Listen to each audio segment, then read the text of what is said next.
Going back to kind of our farm structure, so we grow, or we look after around 3,000 hectares, which I think is around 7,500 acres. And that is divided between 2,000 to 2/3 is forestry, and another third is actually agricultural and cropland. The forestry is also tough, not only as far as the ecosystem and the regional context is concerned, but the structure of it also. So we have more than 70% pine monoculture. And that pine monoculture is a ticking time bomb. We've got drastically falling groundwater levels. The pine mainly has roots that stay close to the surface. The pine is a tree that just doesn't let much water sink down to the soil level. So even when it rains, the pine kind of is taking its own water away that it would usually use in the summertime. So these very, very linear, very, very monoculture defined trees and forests, for that sake, have basically no chance of surviving. So we have that ticking time bomb as far as the forestry is concerned, and with agriculture also. I took over the farm 2016. So this was after I spent my first life in the financial industry. I was in a bank, I did some restructuring, I was working in venture capital. And I realized that not only am I a really lousy investor, but also I understood that my heart and my belonging is where I grew up, working with what I have, which is the land. And from an age of around 19, I knew that I was going to have to take over the farm later on. So through these years in the financial industry, I knew farming is what I have to do. So the problem of our farm in that moment, and this was the end of 2017, was that usually the forestry and the farming operation had a way of being able to offset each other. So in farming had a better year, and forestry, the prices was bad, and you could still survive, or vice versa. With me starting, we had a huge storm in the end of 2017, which meant that basically all of the yearly outtake that we usually would do in forestry was destroyed and lying all over the place. So we had to basically clean the forest for 4 or 5 years at really, really bad prices. So the forestry business of the side was immediately, basically bankrupt. We were just able to cover our costs, and that went on for 4 or 5 years. At the same time, in the agriculture, we had the first huge, really insane drought, which we've never had seen before in that time. So suddenly we found ourselves in a situation where the forestry was basically hardly keeping up to costs, and at the same time agriculture was really, really having to stretch with huge, basically not being able to do what you need to do as far as investment is concerned, and so et cetera, et cetera. And through that, I realized that, we were doing already ecological, biological agriculture, but we're doing industrial ecological agriculture. So we're plowing the fields every time. We're doing, keeping everything always soil uncovered as much as we can to keep the weed pressure down. And I realized, okay, if I want to be able to pass on the farm to my parents, or hopefully not for my parents, to my kids, I would have to have huge fundamental changes. And what I realized that technological advances as such, if they are developed out of an exploitative understanding of ecosystems, so assuming agriculture is horizontal, monoculture, one harvest per year, everything I take out as far as nutrients is concerned, I bring back through mostly synthetic solutions, is not going to help me in that sense. So I realized everything I do has to be investing into the very basis of what makes our farm run and be able to be resilient enough in the future. So then I looked all over the world for alternative regenerative land use methods, because there wasn't any other approach to that other than classical, conventional, or ecological that I was sort of equipped with or I could learn about. And then through that, I found the first sort of pioneers talking about agroforestry and talking about composting and soil food web and mob grazing and so forth. And that was the moment for me where I said, okay, this is it. Like, why is not the whole world talking about this? Like, these guys have proven over years and years how economically profitable you can be, how ecologically and socially you can create insane values, and how easy that is also adaptable to different ecological contexts. So I knew, okay, this is what my life's going to be about, is bringing those different methods to on our farm, which, because it is so difficult with the sandy soil and the low precipitation, that if we can prove that using those methods can be more profitable and ecologically and socially viable, can be part of a fund, like a paradigm shift, so to say, as far as agriculture is concerned. And yeah, that's really how it started. I was planning to talk about this for 1 minute, and I think I've already wasted half of my time, but I'm sorry for that. So basically, this is just as a quick intro. We have basically 4 different units, company units, 3 of them being commercial and 1 being an NGO. So the commercial businesses as the forestry, as well as 2 agriculture companies. And the NGO is our Finck Foundation, which I founded in 2021, to basically use our land that we are transferring more and more towards a really, let's say, regenerative farm, which obviously takes a lot of time, but being able to monitor and capture all the data and try to use that to be able not only to pass it on an open source basis, but also use it to educate, also use it to basically invite people to learn about it and see what we're basically doing. Yeah, so now I'm just going to go through some of the methods that we are implying, but just to basically come back to the title of what I'm actually supposed to talk about is how do you transform a farm like that? I just described how we were financially in the worst possible situation, and I don't have any private background money. I don't have any family money that I can sort of rely on to rebuild. You know, I inherited the farm.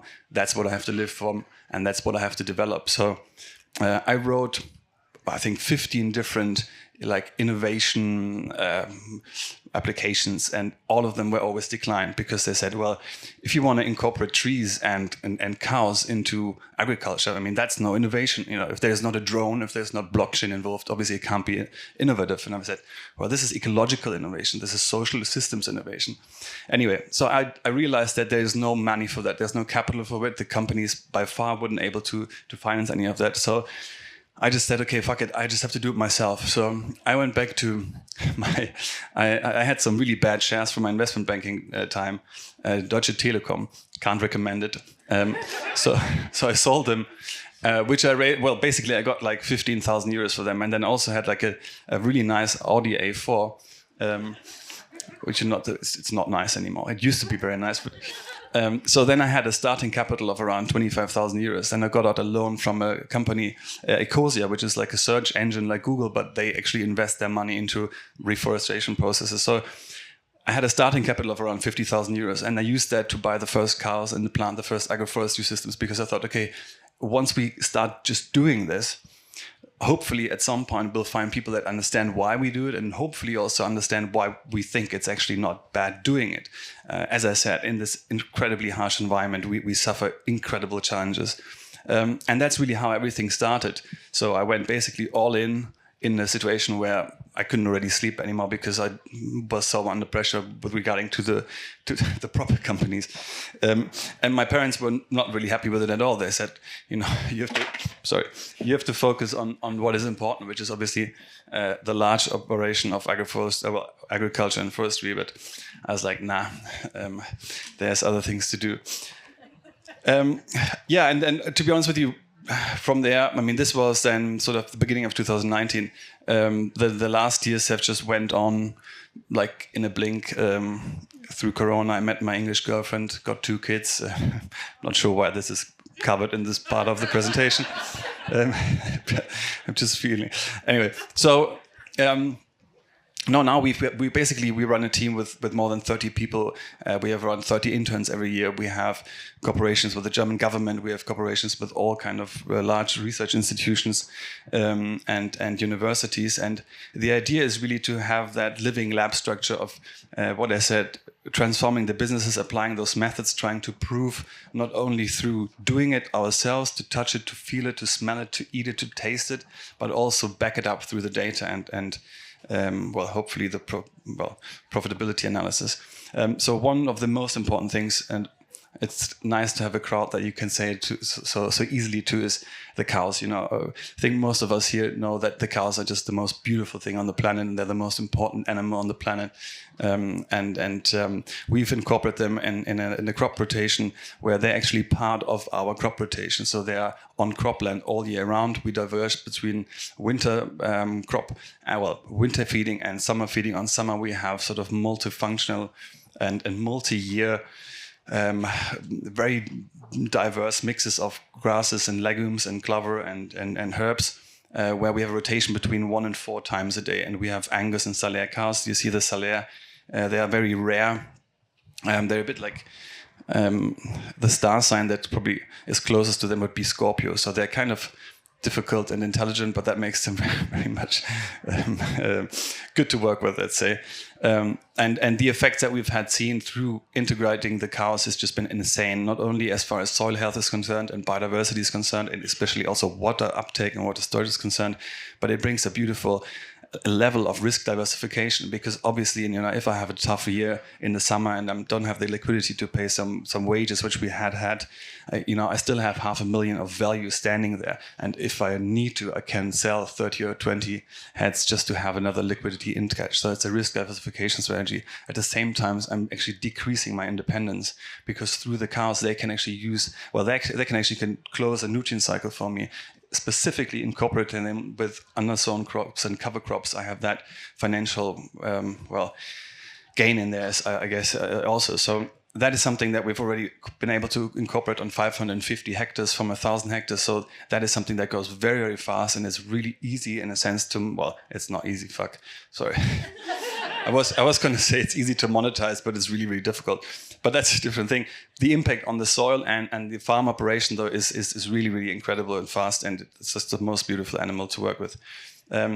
Another thing of our focus is agroforestry. So we have 5 different agroforestry systems. On the top left, you see one that is kind of quite long rows and kind of simple. So this is mainly popular trees. And here the focus really is what kind of effect do the tree lines have on the crops in between, by reducing the wind speed, changing the microclimate, helping with water storage, water uptake, and specifically in like extreme weather conditions, a beautiful way of actually making sure that the water stays where it is, because that is something that's hugely underviewed. I don't know. That even if it rains, it doesn't mean that rain is effective in the soil. Usually it just runs off to the lowest point and then it goes, and then that's it. And then we lose that rain. So we have to find ways to actually make sure we keep it in there. On the right, you see a keyline system. Usually our land is quite flat, so we don't do that much keyline, but in that case, this is actually something that we wanted to try, because that is a beautiful way to do exactly that, guide the water to where it has to stay. And we focus quite strongly on the production of very versatile systems. So these are syntropic agroforestry systems. So we have a huge diversity within with all the different concepts of succession and stratification. So different levels of different species that all have symbiotic relationships with each other. Because as I said, if it is that dry and if it doesn't rain for weeks, we need to find other measures. So these systems are designed to be a system in autarky, because half of it is actually for the system itself. So it's providing biomass, it is providing root growth, etc., which makes the system so resilient. And we have a focus on apple, plum, and pear, integrating with sea buckthorn. And then another line of systems is focusing on chestnut and hazelnut. So that is something that we are, as you can see, started specifically on smaller areas to then actually get all the knowledge and all the data and all the insight, I guess, to be able to scale that on large fields. And some days I think we are just too slow, because the weather is just getting more extreme and extreme. But like if you plant a tree, the easy part is planting the tree. The difficult part starts when the tree is planted, and that you have to keep up for years and years and years and years. And that is something to consider. And I have underestimated, luckily. Just will keep underestimating it, I guess.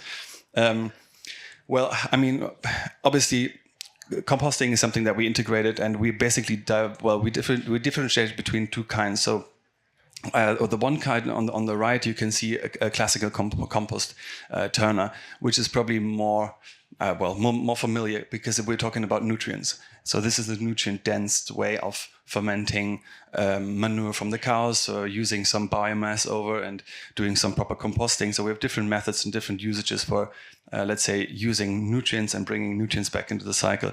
On the left here, what you can see is Lawrence, my great colleague, standing to a adapted Johnson Sioux compost. And so what we do there is we have a focus on using different composting methods, to each focus on different living systems of organisms that we want to have in the soil. So some obviously the fungi related, bacteria and all the others. And then at the end, we bring them all together. We bring in the worms and we put in a very diverse cover crop to get that process going again. And the idea is to actually stack up the potential, the potency of diversity, so to say. What we do is to analyze that is that we use a microscopic, we use the microscope, and people that are aware of how that works, it's obviously a universe opening up underneath you. But it's actually quite possible to define the quality of that compost. And the way we apply it is actually two things. Well, it's a few things. One, when using the turner and thinking about the large nutrient-based compost, we actually have the extract of that microbiology that we bring for turning it. That's one part. The other part is that when we are seeding our crops, that we actually seed them while we also bring out that compost extract. And because it is so strongly only focused on the soil biology, we can use around 700 kilograms, which is enough for 1,000 hectares. So that is always something that people are basically amazed by, me too. But that's basically how we do. And we are able, it takes quite a lot of luck and time, I guess. Luck as far as the weather is concerned, but also obviously some biological process in the soil. Not all of them you can obviously control, but we've actually been able to test certain soil samples where we didn't see any specific fungi, for instance, and then we applied the compost extract, and after 2-3 years now we start seeing that fungi actually in the soil samples. And I mean, we don't know enough about anything for me to say that this is working or whatever, but it seems, and I hope it does. So this is another thing where here you see the large agroforestry system on the left. On the right is on our largest field. You probably don't really recognize that well, but it has 85 hectares, just one field. And that really shows you the problem that we have in Eastern Brandenburg. These fields are just vastly and huge. And if there's no structure, there's no source of life, there's no habitat, there's no way of having groundwater or water built up. So that is kind of what we want to break. And in that sense, what we did is we planted biodiversity stripes, so flowering stripes, around the whole field and then through it every 140 meters, because that suddenly opens up for any kind of biodiversity. And we've had kind of amazing results as far as bringing biodiversity and beneficial insects and any kind of things back on the land. But what we also understood and started implementing is that if we buy a high quality tree crop from even a biological tree nursery, the focus of those is always on the top, the biomass. And what we need is tree crops, specifically the ones that are more qualitative, so to say, as in like fruit and nuts, that focus on roots. So there we decided that, for planting those high quality trees in our tough sort of land, we actually have to go one step closer to, let's say, well, I guess the universe, the basis of things go. So now we actually have built a tree nursery to make sure that we have the quality of young trees that are actually able to reach their potential as far as root growth is concerned, as far as like the micro roots are being formulated. And that is one of the most amazing things that we have actually observed. Part of our new agroforestry systems, we also use seeds as the growing medium to then use, I don't only know the German word, Reiser, so the DNA branch of a specific fruit variety that you want to have as an apple. You craft that on the underlying part of the tree. And those seeds, we basically prepare like a planting of the seeds, and they are basically randomly chosen. Some of them germinate, some of them don't. Some of them will be like this after a year, and one will be like this. And so this one we select to be the growing I don't know the terms, but the underlying tree growing, that we then craft the DNA sample on there. And these trees are just the most incredible, healthy, resilient young trees. It's incredible to see. The year before last, we had a summer where we had 3 months of heat, sun, radiation, dry, and it was just terrible. All the old trees started letting their leaves go, and these young ones were standing there, and they had no problem. So there's huge potential in actually going that step back and start with the seeds. As I told you, we have huge problems with the monoculture that we are faced with. So we have implemented basically 5 different transformation projects as in a way of actually bringing in sort of the scientific monitoring of the actual values of forest, right? Because I mean, if we look at forests, they have to have all these ecosystem values for us, right? With regards to soil health, to water, to air, biodiversity. So many functions that forests have, but right now a forester will only plant a tree that he or she can actually sell. So they will never plant a tree that comes early in the succession. They will never go out there and do something that is the very essence of resilience as far as biodiversity on a forest is concerned. And if we don't change that, we have no means of changing the way how we see forests and their function and breaking that up also obviously in an economic model that makes sense for the forester and the landowner. So that is basically what we're trying to do here, and this is sort of applying syntropic agroforestry principles to transforming a pine monoculture, and this is really you guys have to come out to see it, but it's amazing to basically just to do everything. Like, you always have to no, not really, but to do things that everyone tells you shouldn't be doing often comes out with quite a good solution. And in this specific case, we were doing this with some scientists, which are really, really well known, and they're great. We love them, and we get on really, really well. But they said, no fucking way you take down all the trees. That's unheard of. We know that that's the worst thing you can do. Everything you plant there, it will burn in the summer and it will freeze in the winter. Don't do it. It doesn't work. And Ernst Götz, who we are very close with, said, take down all the trees. Definitely take all the trees down. And then we're like, okay, let's just do it. I mean, we have nothing to lose. Just okay. So then we took out down all the trees. That is the 2 images here. And then underneath, if you see on the right, it kind of continues. Like, those lines are basically trees that we cut down, and they're just continuing down there. But there's a so-called Überhälter. So there's some trees there where we only took out 60%. This is what the scientists told us. And now, coming back 2 years, the speed of biomass production on the all cut down Ernst Götz phase is higher in the factor of 5 to what the scientists told us how we should do it. And how we should do it down there, this is how we've transformed, and this is how we all transformed monocultures for 25 years. So basically, obviously this is very context and ecological specific, and if it works here, it doesn't mean it works over there. You all know this, of course, but it's just still very interesting to have that kind of insight. Another thing that we are very strong on is, very strong on, that sounds weird, but that we love doing is nature conversations, nature conservation and conversations. And that is, because we have this kind of long land from the ice time, we have some rocks that have melted slower than others. So they have actually formed this level of clay, which means these used to be beautiful habitats for a lot of species like frogs and some reptiles, I guess. And they have incredible value as far as biodiversity and habitat is concerned, because they are kind of stepping stones.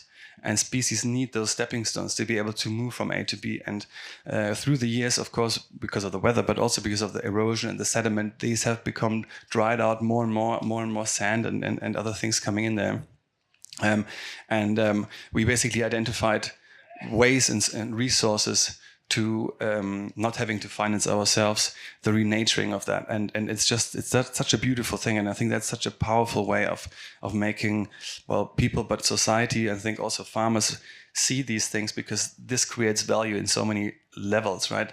What you take out of there, we bring out on the fields, and it's incredibly humorous. So we had 25% higher yield than the year that we're growing things on there, because it is so potential. Then you create a habitat which is beautiful, because the old ladies in the village say, "Oh my God, this frog, I haven't heard in 20 years, and now he's back." So there's so many social connections with society, which is beautiful. And then also you're creating open water, and the more open water you have, the better you have an idea to help with sort of with the water cycle. So these things are just too good to not do. Here, really quickly, sort of the setup with our foundation. So the what we want to do as far as changing our land use systems comes through the commercial businesses. We identify challenges, we identify things that we want to accomplish, and then the foundation kind of is able to sort of evaluate that, to gather all the gather all the data, and sort of combine with universities and research institutions. And here, for instance, are just a few. These are different research institutions in Germany, and of course we're looking at biodiversity, soil health, all these things. And what our focus really has been is not only sort of applying those methods and trying to adapt them to our context so that we can run them economically or let's say profitable. But as far as the research is concerned, it's really about trying to gather and monitor as much of the data when it comes to the ecological and social values of agriculture, right?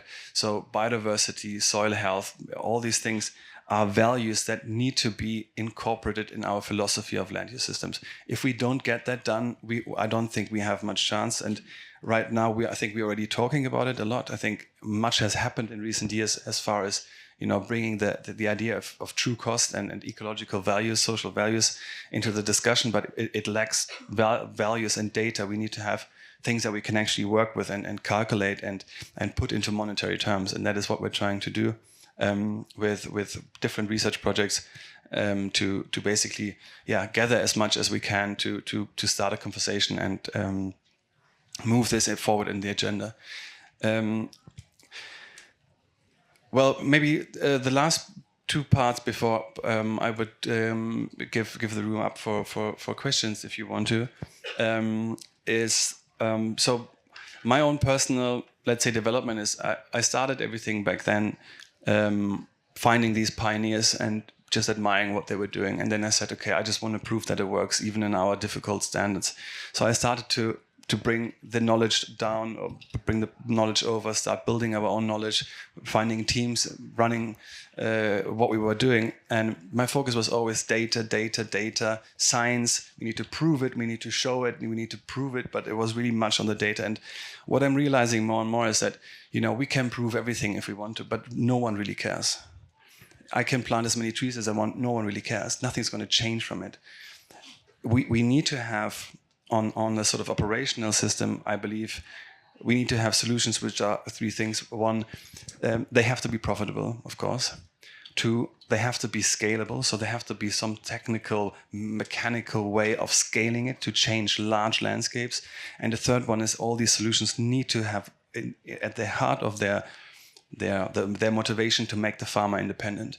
Because one of the biggest problems right now is the dependency of farmers, dependent from world market prices, input prices, et cetera, subsidies. So changing out of that narrative in that system is just basically not possible. So independence of farmers is number one priority. But what I realized is that, all the,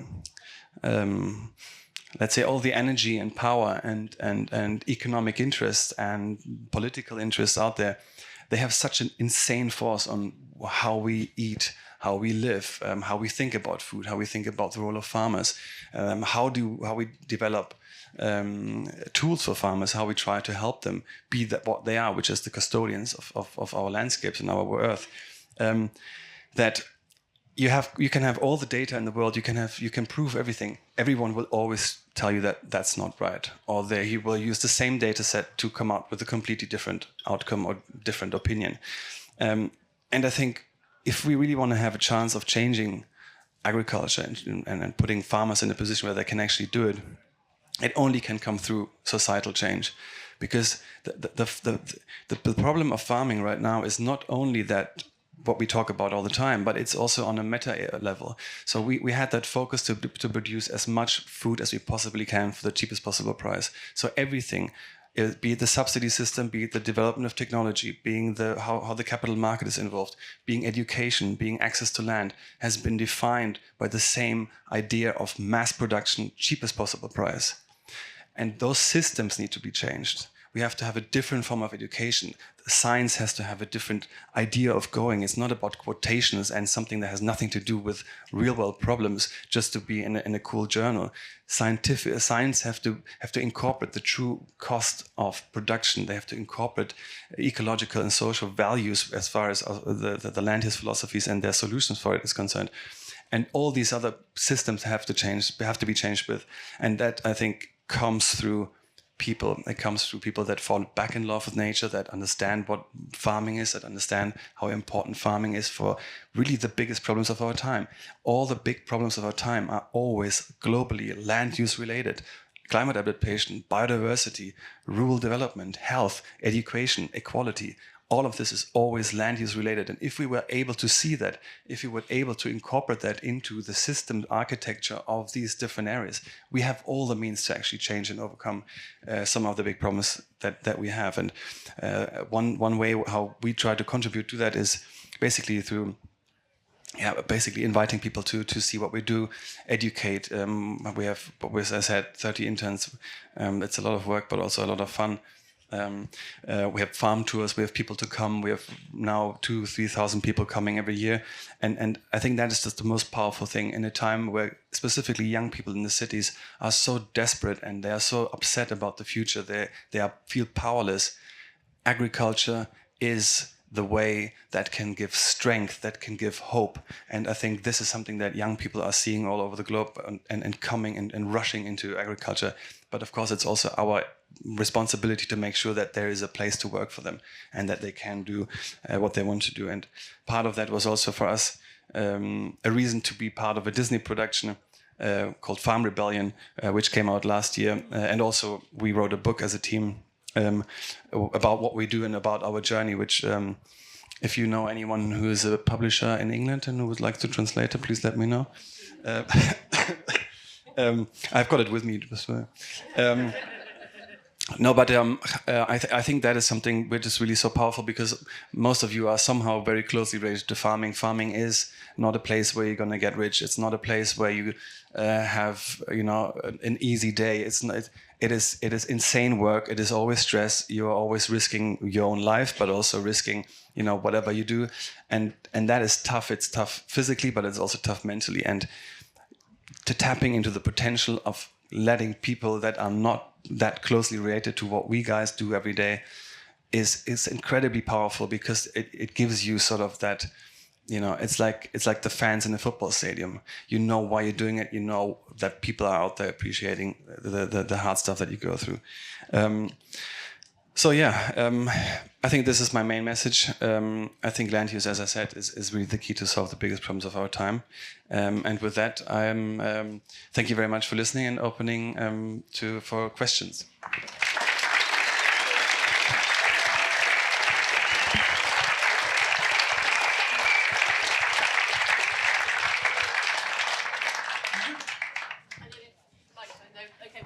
Yes. You want to take one first? Okay, it's working. You were going to take one. Thank you.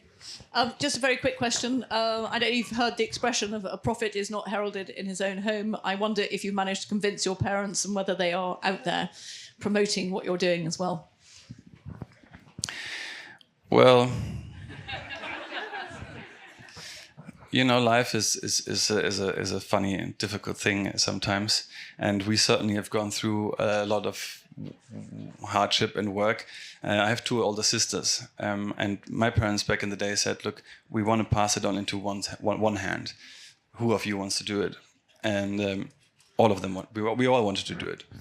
My sister is a vet. My other sister is a lawyer, and they all live there now with their own families, and my parents live there also, so it kind of worked out. But going there has been a rough 10-15 years of really incremental, deeply emotional topics, and I'm far off saying that anything that we do is a success, right? I mean, yes, there are certain things that we can be proud to have been able to do. We built a foundation, we raised anthroposophic money, now what's it called?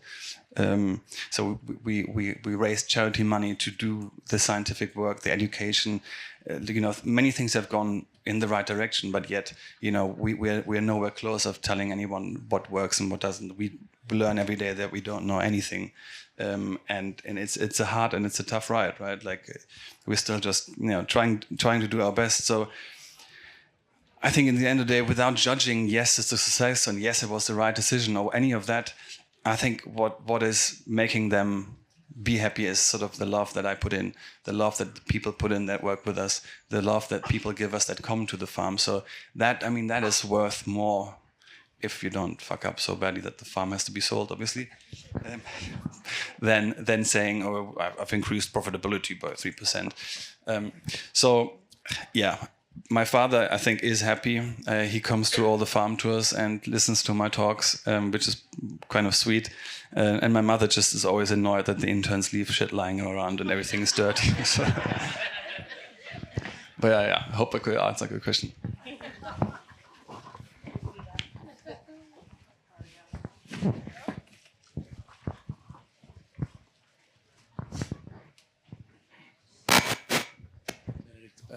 Congratulations on a fantastic presentation. Really appreciate you being so open and honest about everything. Would you have 2 minutes just to speak about the cropping part with the cows and your rotation? Just a specific question for that aspect, which I'm very interested in. And how much of the land is in crops? We saw combine there briefly. And is it combinable crops with cattle, sort of Gabe Brown style, or how does that work? Give a bit of an insight. Sure. So thank you for the question. Basically, from 1,000 hectares of cropland, it's all cropland. We do have some like meadows, but they are like kind of far away. We can't move there with the herd. It's too far.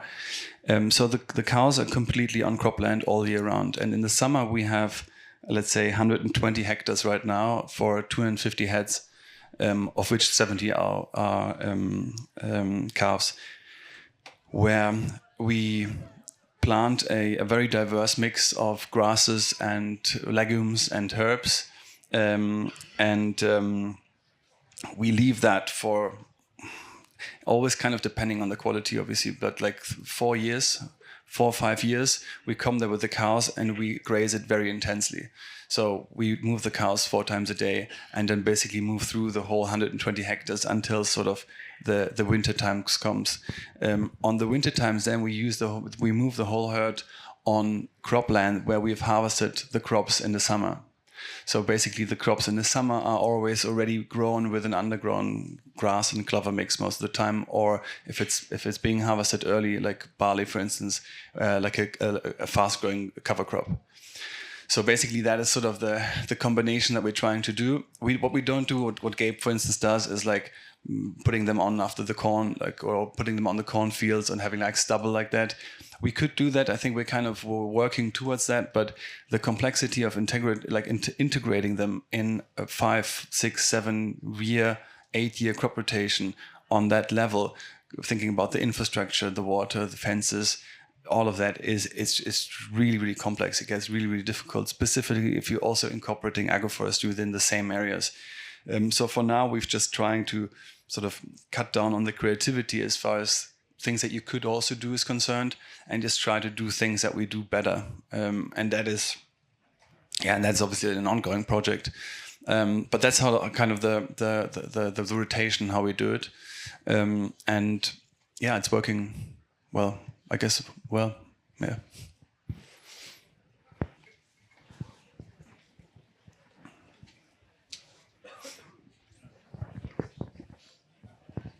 Yeah, thank you very much for your talk. Very informative and really inspiring. You mentioned the word data several times through your talk. Are you able to share some of the data with us, and what have you been measuring and what changes have you seen?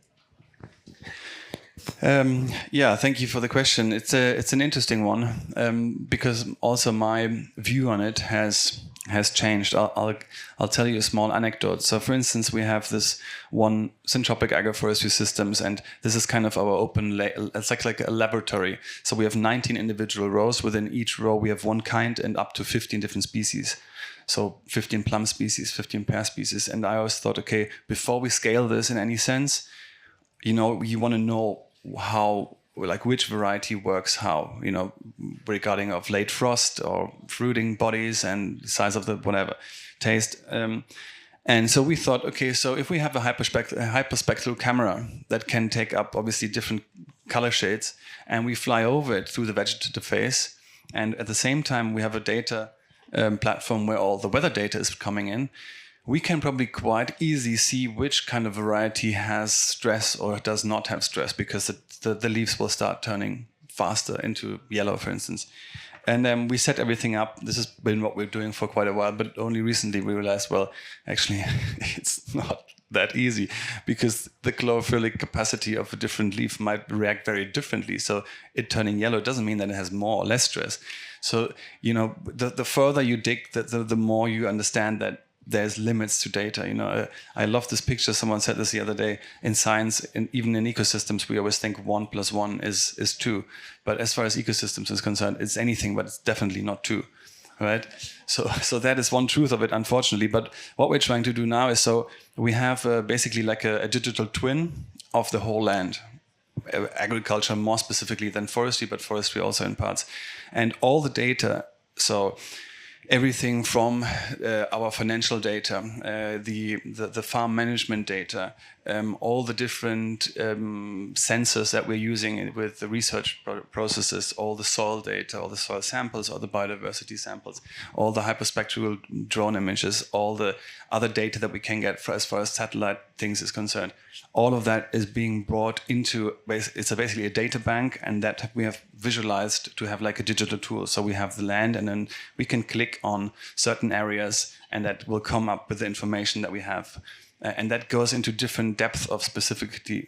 So, for instance, for the agroforestry systems, they are all, we have geo-referenced every single tree, well, high-value tree in every of the agroforestry systems, because we want to know exactly what were the investment costs, what are the planting costs, what are the pruning costs, what are the harvesting costs, and what are the potential yield benefits. Because what we need is have a set of standardized numbers to be able to do a profit and loss calculation, because no one is going to start doing agroforestry, which probably needs 10 or 15 years until the revenues come, without knowing that you have a certain return on investment. That just makes no sense. So to gather that data is what we're trying to do, but with the limitations that we're learning every day. As far as data that I can share with you, well, what we do really, really well is the cost side of things. That is something that we can show very, very well. So I can show you exactly how much money we've spent for what kind of agroforestry systems and what are the cost drivers. Mulching is, for instance, the most expensive part.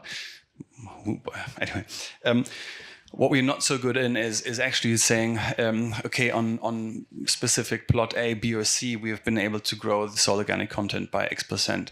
We will be able to say something towards autumn this year, because the first proper soil sampling analysis that we did was 2021, and we're repeating that now, 2024. So that's like the 3 year difference.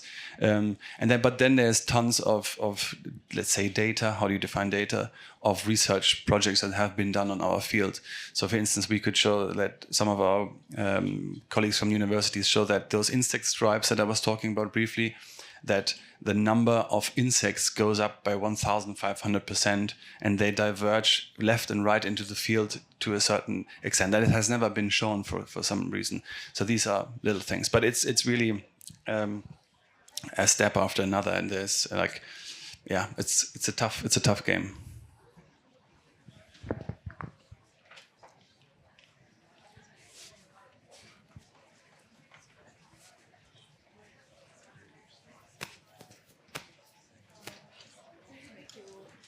Thanks, Benedikt. So as you alluded to, Northeast Germany is characterized by and large by pretty huge plot and farm scales, and ownership, tenureship, or management in the hands of people not always thinking quite like yourself. So I was wondering, in terms of landscape scale, regional resilience, given the landscape is faced, as you've also alluded to, by quite a lot of climate risks, how is what you're doing and the collaborations you're working in interacting with that pretty big barrier of land ownership and tenureship? And what opportunities do you see for the future in terms of shifting that barrier? That's a very good question, and it's unfortunately really difficult to do any of that. For me, I always you can't characterize a heterogeneous bunch like farmers, right? But I'll try anyway. So for me, there's really 4 groups. So there's one that has a marginal context like us. You're fighting about survival. And Volkert Engelsmann, the CEO of Forestry, always says you cannot think green if your figures are red. So that goes for quite a lot of farmers. They're working 7 times a day, 7 days a week, 365 days a year.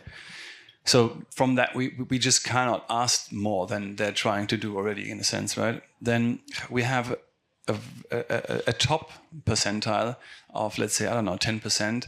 These are farmers that have made such good money for such long times because they've got great soil, they got the perfect amount of water, and what they can do is they can afford to have really good farm managers on the farm doing it for them. So that means they sit in all the boards, they sit in all the associations, they sit in politicians or in politics, and they're like, guys, chill, everything is fine, don't worry, let's just don't change the status quo. So they have an intrinsic interest and the means of slowing that process, I think. And then you've got the 80% in the middle that already realize we have to do something. They are looking for solutions, but they don't find what they need to, because most of them probably don't speak English. So if you want to learn about new ways, you have to be able to speak English. Look at YouTube videos, for instance. But this education is not readily available. There is no way of incorporating if you are in a system that you have basically created with what you were incentivized by doing, because farmers have done everything they were asked to do. Specialize, produce as much as you can, cheapest, blah, blah, specialize, be in debt and grow, and now they're just basically kept in like in a spider web and can't get out there. And then you have like the industrial farms, and those are the ones that are around our area. They have 2,000, 4,000, 7,000, 9,000 hectares. And these are farms that are not farms like you and me think about farms. These are Excel models. These are financial models. They have no relation to the area. The people that work there don't speak German. You cannot go there and ask for, being pulled out of the mud from the granny next door. That all doesn't happen there. There's cameras. No one goes there. It's anonymous. And, all they do is biogas. Bless you. All they do is biogas and now obviously solar panels everywhere, right? And that's the reality here. And that's the business model they have invested in. They couldn't care less of anything with regards to soil health or water or whatever. And in that sense, also the regional context. So those 4 groups, and to change that, it is really, really difficult. And there is no simple solution, partly also because if you have been running your operation on your land for 20 or 15 or 30 years, and you've always done the best to your ability and understanding, and now people and us and whoever is telling you, oh, by the way, can we do some bit more biodiversity, please? And by the way, you treat the animals bad and you do this bad and whatever. It takes a lot of depth and sovereignty and being able to actually say, all right, we know things now that we didn't know back then, and I have to incorporate them into my system. Hardly anyone will do that. So that psychological, emotional idea of how can we have people that average age is probably 50, 55 adapt to that, I think I just find it is insanely difficult, specifically because we've done a really good job at pushing the farmers out of society and having farmers lose status. And that is, I think, for me, the number one priority. We need to make sure that farmers are being lifted up again and win in status and be part of communities and be really at the heart of our society, because they carry all these values. I don't think there's a technical solution per se. I think about this all the time, how we can actually deal with it, how we can actually manage it. I think everyone focuses on what they can do and do that with as much fun and hopefully success as you possibly can. And the shift will come through something which I don't think we can right now put in systems on numbers or data. It will be something else through us as humans, maybe. That's the sort of the spiritual me saying that. The more realistic side of me would probably say it needs to crash much, much worse before we can actually have a reaction that we would need.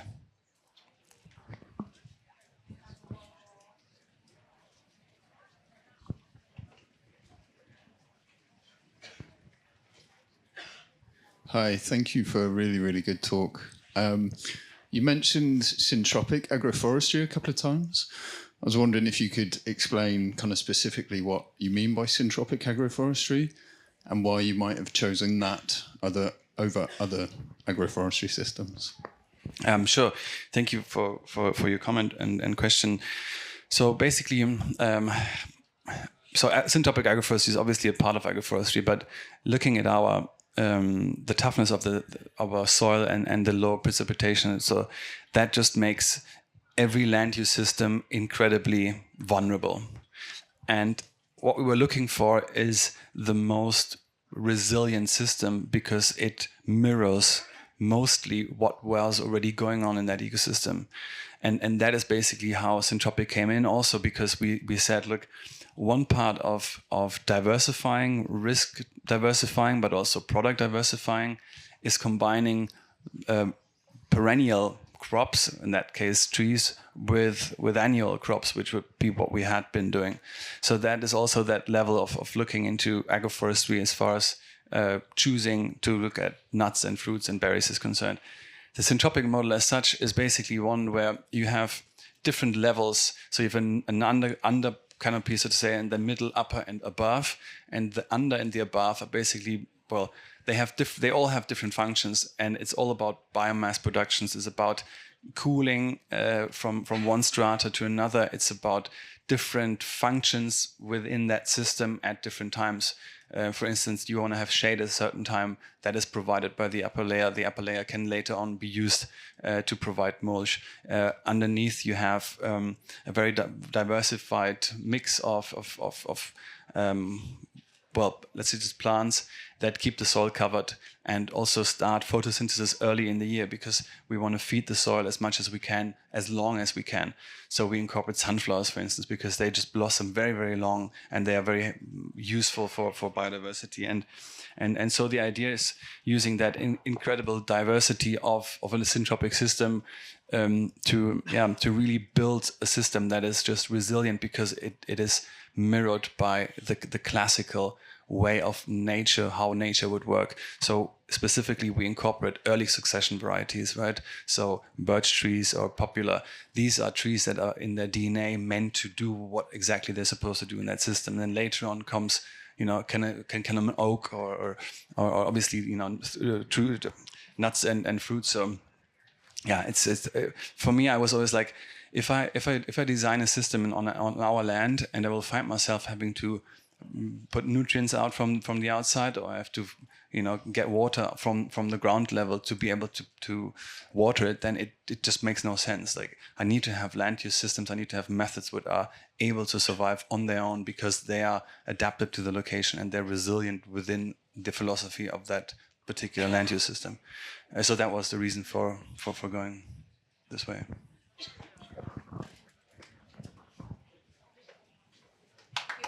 Thank you very much. Thank you.